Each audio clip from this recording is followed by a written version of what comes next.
So sa ato ngay natumbuhaton, samtang nagpaabot ta sa mga adlaw sa kadagaya ngaya ipadagamtam nato.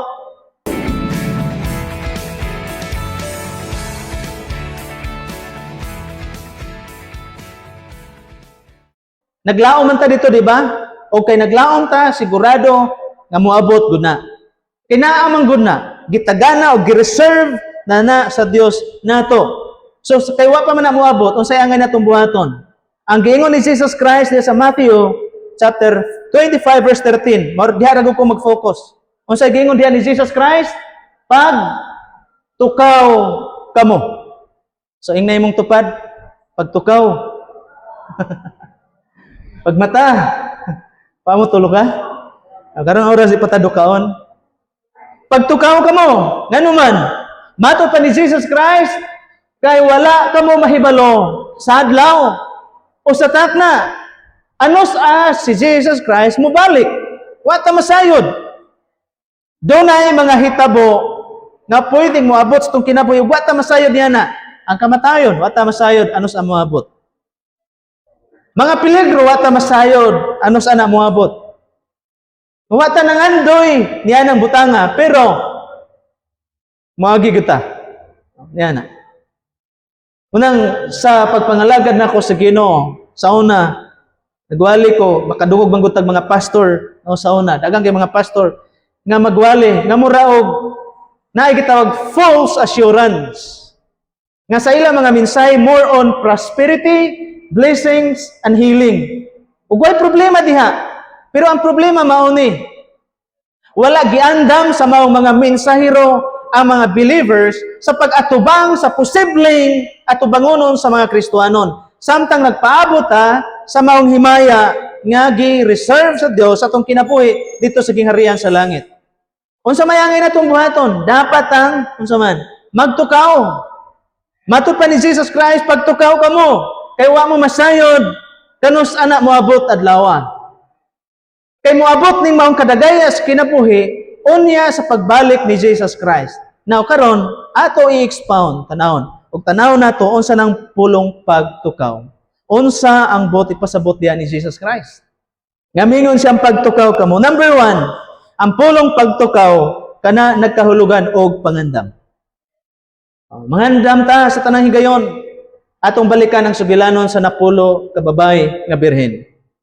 Kaya din misugat no, sa ilang pamanhunon. Nangandam sila. Silang tanan puros nangandam. Pero ang problema, ang laing 5 gitawag mga buang-buang, samtang ang laing gitawag mga malamon. Now nganong gitawag sila malamon? Tungod kay preparado sila sa tanang higayon. Samtang ang laing 5 nangandam pero kulang. Wala sila nagdalag reserba. Unsa may ilahang gidala? Lamparara. Silang duha, silang napulo, puros na ilampara, na suga. Pero ang problema sa laing 5, wala sila nagdalag reserbang lana.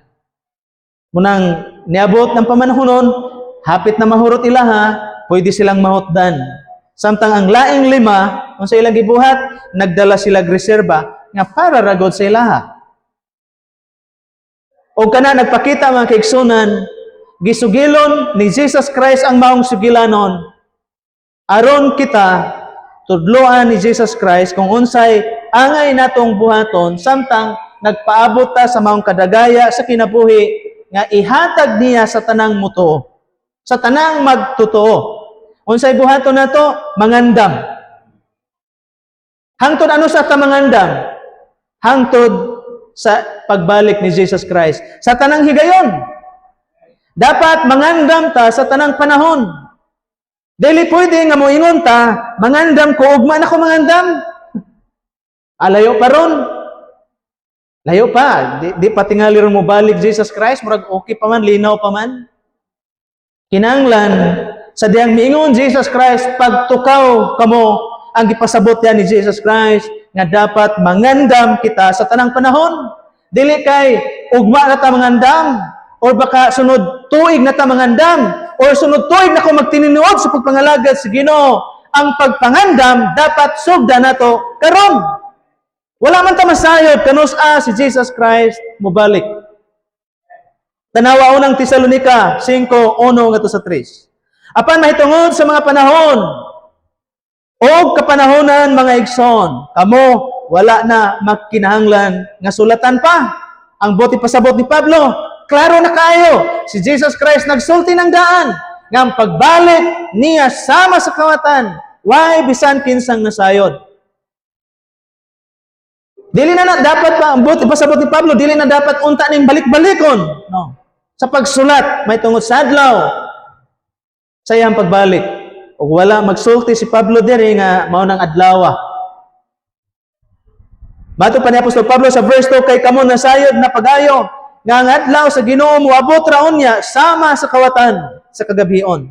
Ang kawatan magpabalo ba kung mangawat, no? Hinuon ang kawatan mga kaigsunan, moabot na siya sa panimalay sa panahon nga maghunaw na ang tao nga way musulod ngadto silang balay. Tanawa sa verse 3, mao ni nahitabo nganong kinahanglan ta mangandam, ang Kristohanon kinahanglan mangandam sa tanang higayon. Sa diha nga mga tao mag-ingon, tanawa, sa diha ang tao mag-ingon, sa diha ang tao maghuna-huna, kalinaw o kasiguraduhan. Ang gipasabot ni Pablo, naay tendency nga ang mga Kristohanon, sa diyang nagmauswagon silang kinabuhi, sa ilang pagpangalagad sa Ginoo. Yes, nagdaig sila sa Ginoo, tungod sa kayo o sa panalangin nga ilang naangkon. Gipangdato sila, gipauswag ilang kinabuhi. Diha niya ng panahon na, usahay kuyaw. Kay mag-ingon sila, gipauswag ko sa Ginoo, malinawon raron, tingalay layo pa. Pagbalik sa Ginoo, di sa ako maninood sa pagpangalagad sa Ginoo. Anha na. Ang point dinhi ni Jesus Christ nga mingon siya pagtukaw kamo, kay buot siya nga sa tanang higayon kita mangandam tungod kay sa oras, sa adlaw, why bisan kinsa nasayod kung kanusa siya mobalik. O gani ang pagbalik sa Ginoo mao ni mahitabo. Matud pa ni Apostol Pablo, ang mga tao mag-ingon, malinawon ra kayo, mauswagon kayo ta. Diya nga panahon, ang mga tao, mga kaigsunan, yes, mga relihiyoso nga mga tao, apan sa ilang gipromote prosperity. Wala sila nag-focus sa pagsangyaw sa Ebanghelyo. Ang importante biya, ang sugod ni Jesus Christ, isangyaw ang mayong balita, o sa dihang malukop na ang tanang nasod sa mayong balita, muna'y adlaw nga si Ginoong Hesus mobalik. Ang pinaka-importanting sugod ni Jesus Christ, isangyaw ang mayong balita. Huwag mo na yatong i-focus sa mga sunod nga Sunday.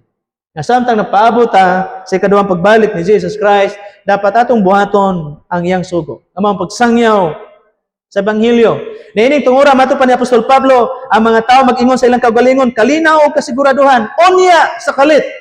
Muabot kanila ang pagkalaglag, sama sa kasakit sa babae, nga nagbati og sila dili makaikyas.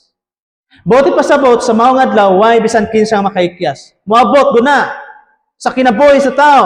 Bisan ang mga tao, dili na mahitabo. Doon ay mga tao dili mo tuog langit, doon ay mga tao dili mo tuog impyerno, doon ay mga tao dili mo tuog nga ang Dios mo balik, mo na gipasabot ni Apostol Pablo. Og so ingon nga mga Kristohanon, dili ta magpa-influensya niana. Nganong ma-influensya ta usahay, makaingon man ta, nagdato ra lagi sila. Wa man unta na mga lagad sa Ginoo apan nganong nagmauswagon hinuon sila.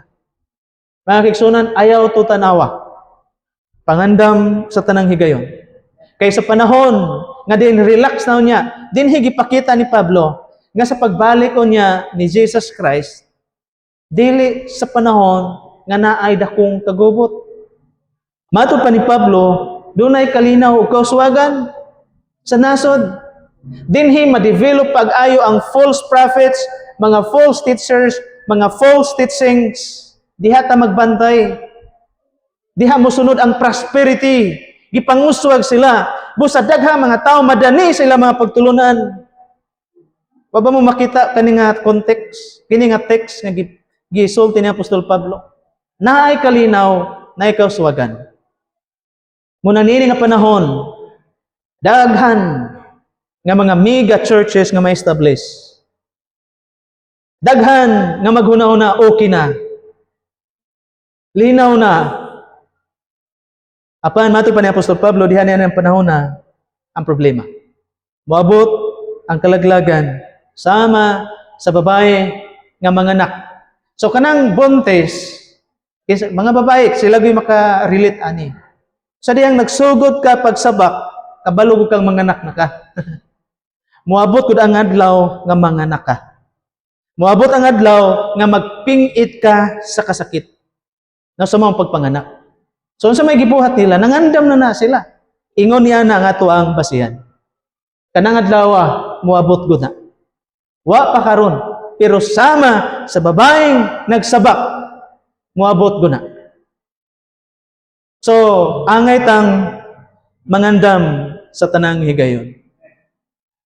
So muna mga butang angay natong buhaton matud pa ni Jesus Christ pagtukaw kamo.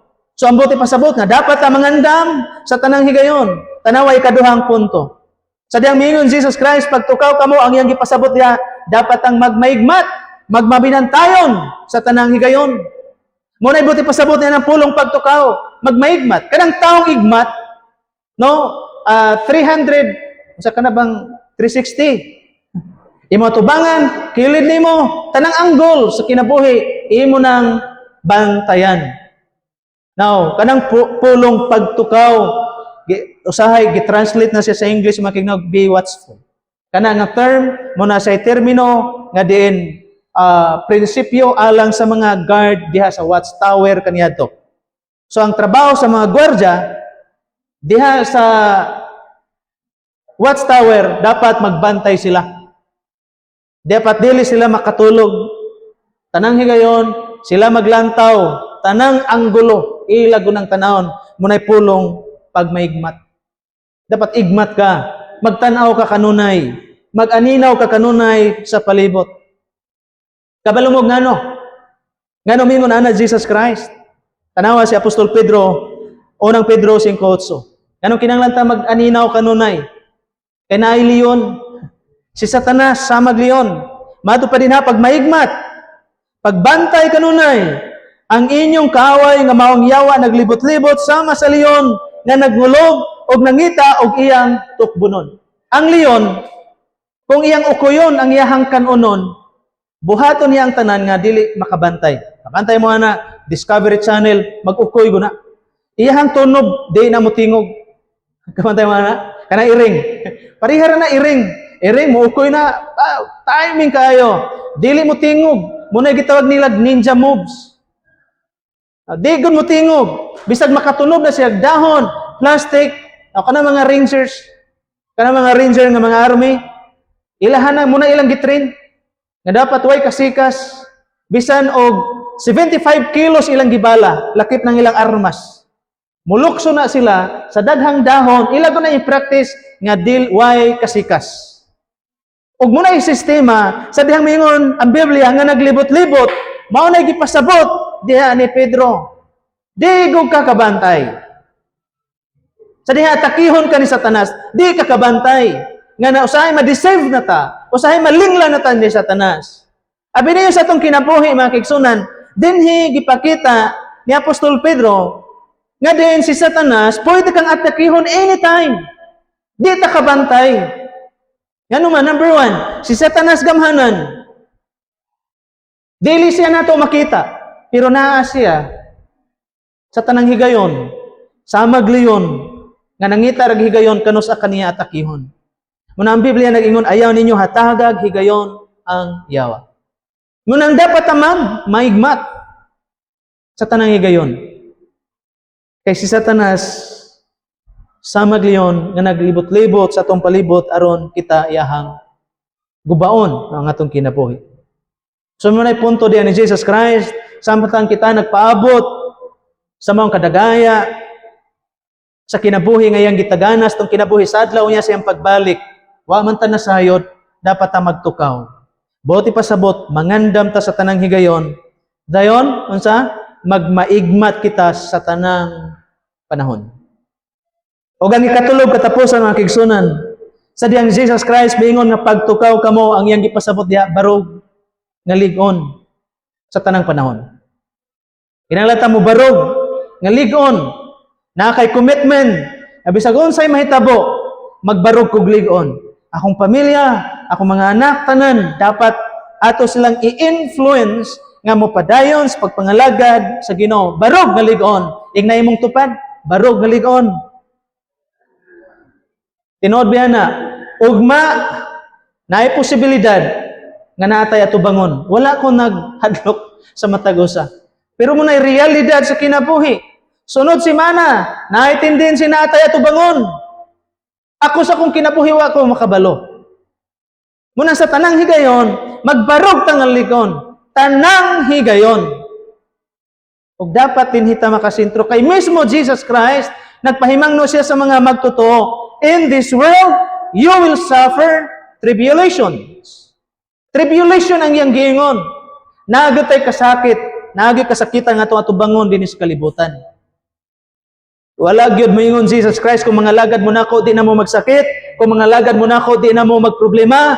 Matod pa ni Jesus Christ, kung musunod mo nako, kalimta ang inyong kaugalingon, pasana ang iyong kaugalingong cross. Munang niadto nga panahon, may mo na uban, ay, Lord, muuli sa amin sa balay, kay magpakasalo sa ako. Ingon po uban, Lord, dili sa amin mo sunod nimo kay namatian mong good me. Kabalo mo nga nung gisulti to sa mga tao. Si Jesus Christ nakakita sa ilang kasing-kasing. Mao tong miingon Jesus Christ, kay daghang mga tao willing mo sunod ni Jesus Christ. Busa miingon Jesus Christ, wala ba mo masayod? Nanganak sa tao, mas maayo pa ang milo kay dunay yungib. Yungib ba? Wala ka na bang taguanan? Bangag, lungib, lungib lungib nga kataguan. O ang mga langgam doon ay salag nga kapasilongan. Samtang ang anak sa tao, wala gyud dapit kapahulayan. Ngano man nasulti to ni Jesus Christ, kay nakita ni Jesus Christ nga daghang mga tao buot mosunod niya, pero ang ilang giapas unsa man? Healing. Ang ilang giapas katong milagro nga gibuhat ni Jesus Christ, nga nagbuhat siya pila ka libo nga mga pan gikan sa 5 pan lang. Kung nadaghan karon kayo mga tao, gamiton usahay ang healing ministry pag-attract sa mga tao. Wa ko'y problema sa healing. Pero si Jesus Christ nagpasidaan sa mga tao ng ilang giapas healing lamang. Motong giingnan silang Jesus Christ, ang anak sa tao, why dapit kapahulayan? Pinakaluoy, why properties? Ug mao mo ganit tinuod. Moto ang mga tao maingon, Lord, muli sa ako. Di lang sa ako mosunod nimo kay muli sa ako, kay magpakasalo sa ami. Mingon po ng uban, Lord, muli sa ami kay dunay namatay. O narami mo sunod nimo, kon ugaling amo ng malubong, ug mahuman putong kasal. Pero sa tinud-anay, kadto mga tawhana migamit lamang og alibay. Kaya kung tinuod pang naay kasal, nganong naa sila dito? Kung tinuod pang naa sila namatyan, nganong naa sila dito? Kung tinuod pang ilang kasing-kasing, nga mo to ilang rason nga dunay namatay o baka dunay kaslon o unsa pa dihang mga rason ilang gigamit. Kung tinuod pa to, nganong naa sila dito? Apan sa tinud-anay, naa sila dito tungod kay gusto gud silang maminaw sa wali ni Jesus Christ. Tinuod biya na, daghang tao nga ganahang maminaw sa mensahe. Ganahan ko ato nga pastor kay nindot kay mo nindot kay mo wali, nindot kayo mo diskurso. Pero ang ilang giapas ang kanindot. Andindot kayo dito nga simbahan. Nagsadya kayo dito. Unsa ilang giapas? Dili ang pagalagad sa Ginoo. Og munay nakita ni Jesus Christ. Problema sa daghang mga Kristohanon. Mato pa ni Jesus Christ, pagtukaw kamo. Dapat sa atong kinabuhi atong uno ng atong pagtuo nga to kaniya og mag-alagad ta sa Dios sa tanang higayon, mangandam ta sa tanang higayon, magbarog ta nga lig-on sa atong pagpangalagad sa Ginoo, sa kasakit, sa kalipay, sa bisag unsang sitwasyon sa atong kinabuhi. Dapat magpabilin tang mga lagad sa Ginoo. Munay punto diha nga magbarog ta, nga magtukaw ta no, sa tanang higayon. Mato pa ni Apostol Pablo diha sa Efeso 10:6 nga to sa 11. Sa katapusan paglig-on kamo diha sa Ginoo sa kusog sa iyang gahom. Unsaon nato paglig-on? Dili pinagis atong kaugalingong abilidad, properties o mga butangan na sa atong kinabuhi. Unsa may angay natong buhaton para ta malig-on. Matod pa ni Apostol Pablo, paglig-on kamo diha sa Ginoo sa kusog sa iyang gahom. Ang imong kalig-on dependent sa gahom sa Dios. Naa sa Dios ang atong kalig-on. Wa gud tay igong kusog sa pagatubang sa tanan. Abi ninyo, daghan pang makahadlok nga mga hitabo nga pwede nato ma-encounter. Pero ayaw mo pagpuyo sa kahadlok. Salig mo sa Ginoo. Munang matud pa diha ni Apostol Pablo, para di ta mapukan, dapat ta mo barog. Saan pagi ta mo barog, dapat ta magligon, magsalig diha sa Ginoo. Isulob ninyo mo ni buhaton nato para ta maligon ug makabarog. Isulob ninyo ang tibuok kahimanan sa gubat nga gikan sa Dios. Aron makabarog kamo batok sa mga pagpanglimbong sa yawa. Ang context niini kaniadto dili pa karon, wa pay machine gun. Sa una, mano-mano, way helicopter.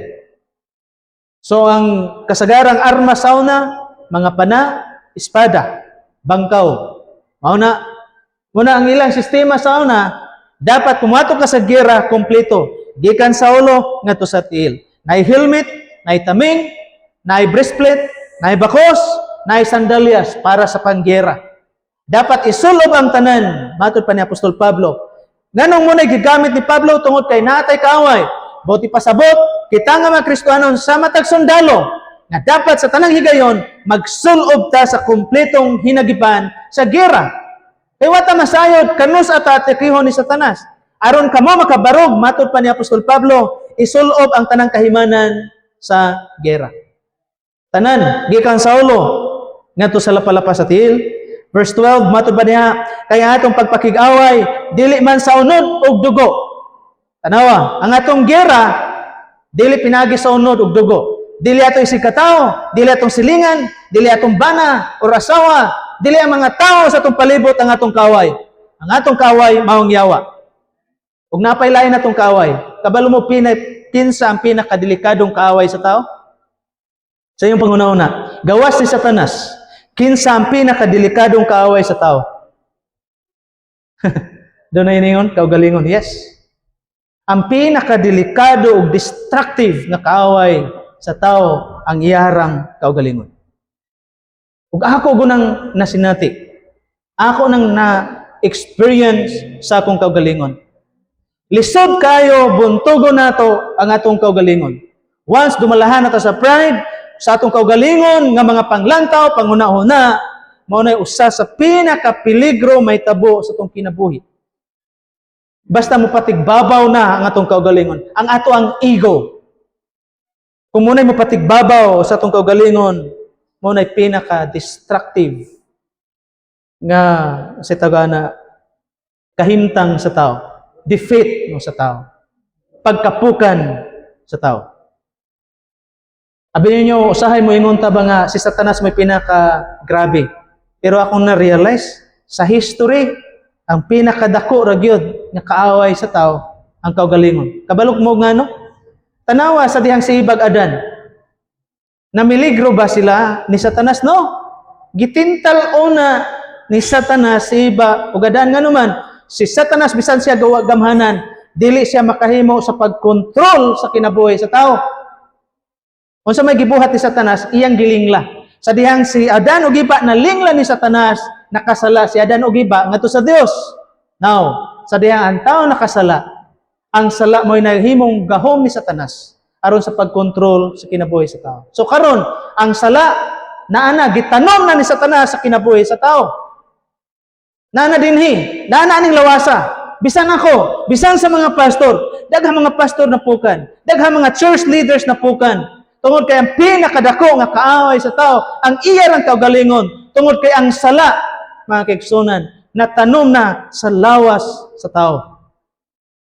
Nimo ug nako, bisan kita mga Christian na, naagihapon ang puwersa sa maong sala nga pwede mugapos, pwede mumugnag kadawat sa tuwang kinabuhi. Munang matod pa ni Apostol Pablo, isulob ang tanang hinagiban sa kahimanan sa gera. Matod pa, ang atong pagpakig-away dili man sa unod ug tugo, kundi batok sa mga nagmando, mga authorities. Batok sa mga kagamhanan. Kasabot mo sa nang nagmando? Ato bang nasabtan ng pulong nagmando? Mangutana ko ninyo, unsay nagmando sa imong kinabuhi ron? Tinguha sa lawas. Mumando na sa imong hangba ba? mumando na sa imong kamot, mumando na sa imong kinabuhi, nga muna'y buhaton, tumano na to ang tinguha sa lawas. Naay nagmando sa atong sulod, mga kigsunan. Muna atong kaaway.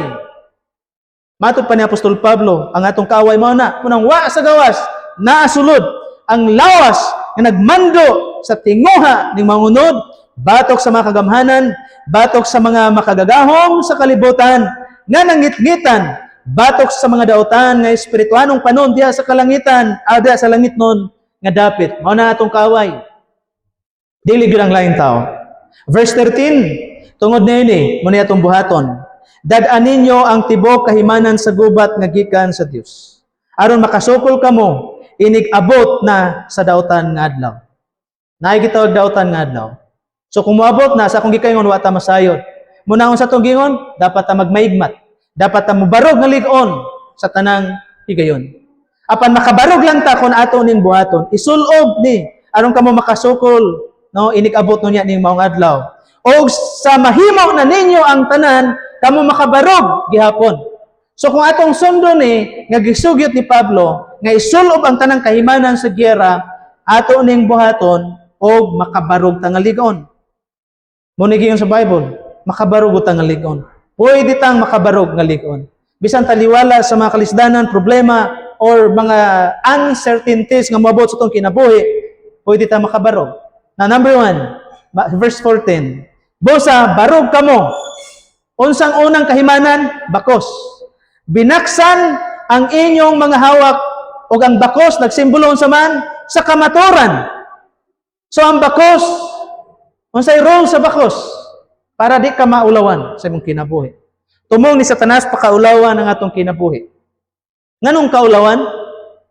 Kung kay kung matangtang ang imong bakos, hukas man na, lahi mo ito ila sinina sa una. Ang bakos mo na'y magpugong halos sa tanan, sa pangibaba o sa pangitaas. So ang bakos nagsimbolo sa kamaturan, pabili sa kamaturan, barog sa kamaturan, o di ka maulawan. Pwede kang pakaulawan sa mga tao din sa kalibutan, pero kung mubarog ka sa kamaturan, then di ka maulawan. Atubangan sa Dios. Bahalag maulawan ka sa mga mata sa mga tao. Ang pinaka-importante nga dili ta maulawan sa mga mata sa Dios. So dapat natin ibakos ang bakos sa kamaturan og sinulob ang taming sa dughan nga mao ang pagkamatarong. So dunay bakos, dunay taming sa dughan. Nganong ang dughan kinahanglang butang taming? Kay bulahang matikbasan, di ra to. Maigo kag pana diri, dili ra. Namang kay breastplate. Munay roll sa breastplate. Taming sa dughan. O kana nagsimbolo unsa dinhi? Nagsimbolo kana sa pagkamatarong. Nganong pagkamatarong? Unsay naa sa dughan? Tinguha. Ang kasing-kasing malimbungon. Naa dinhi sa kasing-kasing gibutang ang breastplate ug ang maong breastplate mga kigsunan, mao ang pagkamatarong. Ibutang sa imong kasing-kasing nga kita mga gimatarong na sa Dios. Busa magbuhat ta sa katarong. Tungod kay dinhi sa atong kasing-kasing dunay mga tinguha nga dili maayo. Ang kasing-kasing sa tao ilabihan kamalimbungon sumala pa ni propeta Jeremias. Busa ibutang diri ang pagkamatarong. Tinguha ang matarong, buhata huna-huna ang matarong. Busa barog kamo sa verse 15, og sinuloban ang inyong mga tiil. Unsa ang tiil? Sa kaandam, sa pagsangyaw, sa maayong balita, sa pagpakigdait. So dapat, tinguhaw na to, nga mamahimutang magdala sa mensahe, sa maayong balita, sa pagpakigdait, reconciliation. Maayong balita. Sa diyang musangyaw ka, buti pasabot, nagsulob kag, sapatos sa imong tiil. Kung kinahanglan ka musangyaw, now, kining tanan, mga kaigsunan, ang pagkamatarong, ang pagsangyaw, part siya sa hinagiban. Buti pasabot, kung dili ta mo sangyaw, kulang ta og kahimanan. Kung ang kinahanglan sa atong simbahan, sugda na to, nga magbaton ta kasing-kasing mo sangyaw. Sa mayong balita. O guban ining tanan, dad-an ninyo ang taming nga mao ang pagtuo. Taming, katong diri butang, nga mao ang pagtuo. Pinaagi niini makapalong kamo sa tanang mga nagdilaab nga mga odyong sa dautan. Odyong katong bala sa pana. So ang taming dako kay grol sa atong kinabuhi. Unsa ang taming? Pagtuo. Lig-una ang imong pagtuo.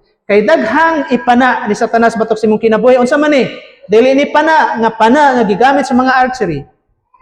Usahay, panaon ka sa mga doktrina nga sayo. Di ba makita nimo sa Facebook, mag-ingon sila, karir ginisakto, kamera ginisakto. Abi ninyo, usa sa timaylahan sa mga false religion, false doctrine. Once ang tao mag-ingon nga sila radyo'y insakto. Ilahang religion mo insakto, sila ray maluwas, kana mo'y sign sa false religion. Daghan na. Daghan actually nag-claim ron ilaha radyo'y maluwas. Apan kita sa atong gituohan, dili kay kita ray maluwas. Kundili ang tanan nga tinuod nga nagtuo ug nagsalig kang Jesus Christ sa tibuok kalibutan. I don't know unsa ilang religion, pero ang tanan nga nakabaton sa tinuod nga pagtuo ngadto kan Jesus Christ makaangkon guna sa kaluwasan. Usa pagtuo, importante kayo ang pagtuo. Ang pagtuo mo ni magluwas nato, ang pagtuo mo ni manalipod nato batok sa mga bakakon nga mga pagtulunan. Importante nga likon ang imong pagtuo kan Jesus Christ ug ang pagtuo sa iyang pulong. Na kung unsay gisulti sa iyang pulong diha sa Biblia, mao nay kamaturan ug munay ato ang sundon. Verse 17, ug dad-an ninyo ang helmet nga mao ang kaluwasan. Helmet, kaluwasan. Unsay naa sa ulo? Kung wala tay helmet kung magmotor, naitindi si kung madisgrasya ta, mabuwak ang ulo. Pero kung nay helmet, pwede mapanalipdan ang ulo. Now, spiritually, ang atong ulo na di ang una-huna, na diha ang pagduha-duha. Now, sa atong kinabuhi, ang helmet nag-symbolize sa salvation. Ibutang sa imong kasing-kasing nga karon kita luwas na. Kinsa may nagduha-duha ninyo, buti pa sabot, giatake ka ni Satanas. Kung nagduha-duha ka sa imong kaluwasan, gipana ka ni Satanas. Naitindin sa naigo atong ulo. Diha sa itong huna-huna atakihon ta ni Satanas, hatagan kag pagduha-duha, hatagan kag kahangawa, kabalaka. Muna isulot ang helmet sa kaluwasan. Sa diha nga ang Biblia nag-ingon, yang tanang mito kaniya siya naghatag katungod nga mahimong anak sa Dios. Busa ingna ang imong kaugalingon, anak nako sa Dios. Anak ta sa Ginoo ug ayaw nagduha-duha. Dili na akong pulong, dili na doktrina ning maong simbahan, kundi ang Biblia mismo ug si Kristo mismo nag-ingon niya na nga ang tanang mutuo sa anak, ang tanang muduol kaniya, hatagan gyud sa kinabuhi nga walay katapusan. Busa nate kaluwasan. Ug ang maong kaluwasan eternal, ang maong kinabuhi eternal. Dili mawagtang. Ayaw ninyo huna-una nga pwede mawagtang ang maong kaluwasan. Kabalo mo na itanong o iatake ni Satanas sa kinabuhi sa mga tao nga magduha-duha ka sa imong kaluwasan. Pastor, tungod kay luwas nako, okay ra ba nga magbuhat ko ni Satanas?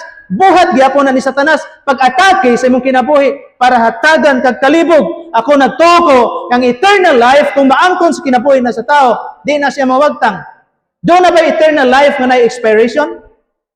Na ba eternal life nga doon ay kinutuban? Eternal life means no ending. Hangtod na siya sa way katapusan. Kung madawat na nimo eternal life na. Muna ako nagsalig ko ug nagtuo diha sa iyang pulong. Isulob ang helmet sa kaluwasan. Ingnay mong kaugalingon, luwas nako. Dili tungod nato, dili tungod sa religion, dili tungod sa ritual, tungod sa tao nga namatay diha sa krus. Tungod kay ang pagtuo mo ay pagsalig ni Kristo kung unsa iyang gibuhat diha sa krus.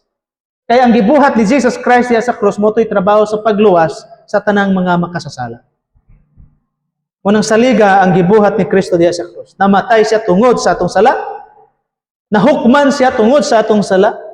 Busa ang tanan nga mituo niya dili na hukman nganuman. Ang hukom nga para nimo gidawat na ni Kristo.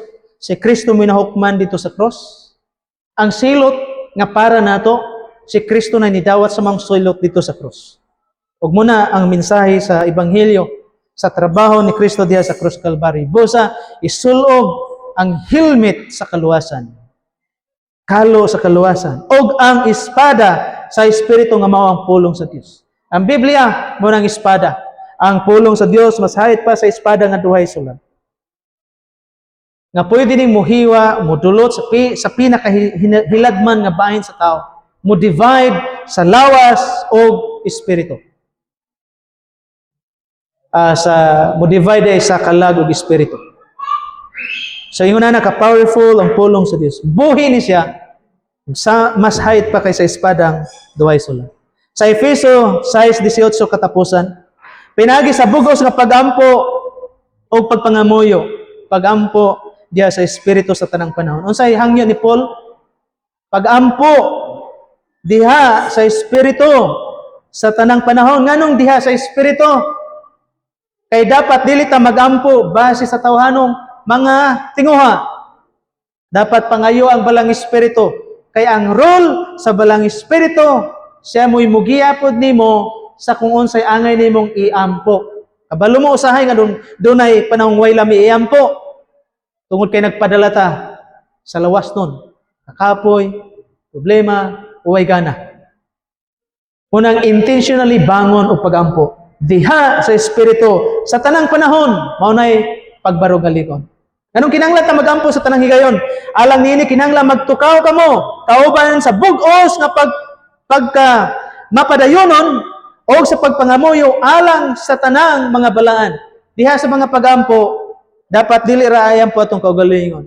Iyam po imong kaugalingon, imong pamilya, ang church, imong mga kaigsunan, imong mga silingan, imong mga higala. Kung mahimo, iyam po atong nasod, iyam po ang kalibutan. Especially karon ang giyera. Watay mahimo, no? Sa atong kaugalingon, apan pinagis pagampo, pwede na mo bag-o sa direksyon, sa panghitabo sa ato ang palibot. Pwede na muusob no sa atmosphere no sa ato ang kinabuhi. Ang prayer. Pwede bag-uhon ang sitwasyon. Pwede tuliron ang mga dili mayong paghitabo diya sa mga pagampo. Munang ang sugyot ni Apostol Pablo, ang pagtukaw sa tanang higayon, apil diha ang pagampo. Dapat ta magmainimpuon sa tanang higayon. Pray without ceasing. Amen? Powerful ang pagampo. Mato pa ni Jesus Christ, nato siya mga disciples, pagampo kamo, aron kamo dili madaog sa mga panulay. Niini kalibutan na daghan kayong pwedeng mo lingla sa itong kinabuhi. Pwede mo disave sa itong kinabuhi. Apan, diha sa mga pagampo, maligon ka.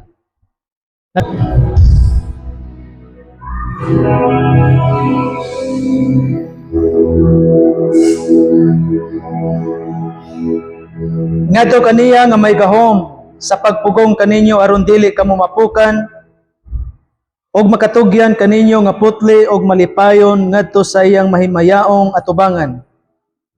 Ngadto sa bugtong Dios nga atong manluluwas.